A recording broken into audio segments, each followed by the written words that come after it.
Without a win seemed to have been going on longer than the mousetrap. In a meeting of old friends, David Kerslake, once of Swindon, picked out Jason Dezelle, and he finished delightfully.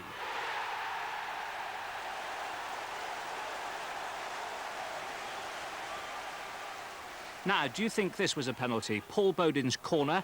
Gary Mabbutt looked as though he might have handled. But a closer check reveals that Colin Calderwood bundled over his old teammate Shaun Taylor. Penalty given. Bodin stepped up to earn Swindon a point, who are still looking for their first win in 12 league matches.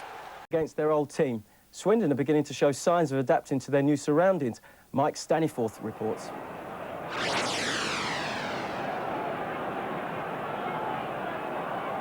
It was like an old boys' reunion at White Hart Lane.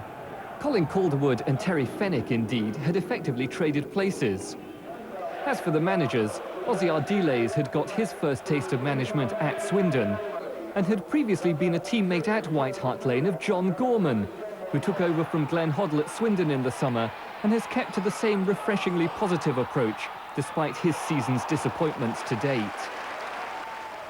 The match kicked off 10 minutes late to allow extra Swindon fans in, and it was the visitors who dominated the first half, typified by another Spurs old boy, John Moncur, bringing out the best in Erik Thorstvedt.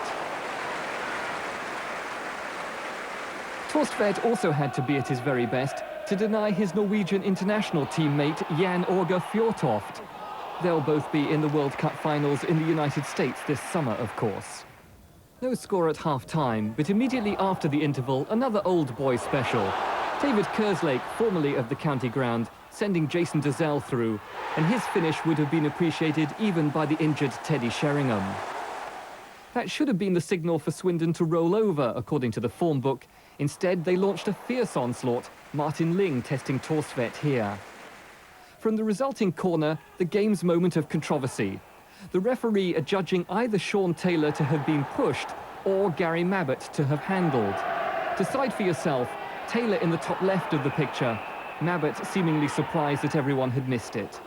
Whatever a penalty the result, and Paul Bodin stepping up to convert it and make it 1-1.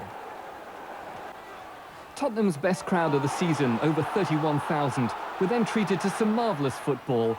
Dezelle should have scored a second after great work by Samways and Barnby. At the other end, Fjørtoft made the hard work look easy, but then made hard work of the easy part. It was a marvellously open finish when Tottenham should have snatched it. Fraser Digby produced another good save to deny Steve Sedgley there. And then late substitute Paul Moran could have won it at the death for the home side. How they could have done with the finishing here of Sheringham. But Swindon thoroughly deserved a draw, if not a win. It was only their 5th point of the season. The final score, Tottenham 1, Swindon 1. Another draw for Swindon, and again snatched from the jaws of defeat. 2 men round him, but still Jason Dezelle twisted and turned and gave Spurs the lead.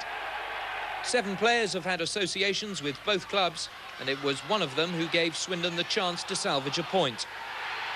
Former club captain Colin Calderwood blocking his old central defensive partner Shaun Taylor. No doubt in the referee's mind, and no doubt about Bodin's finish.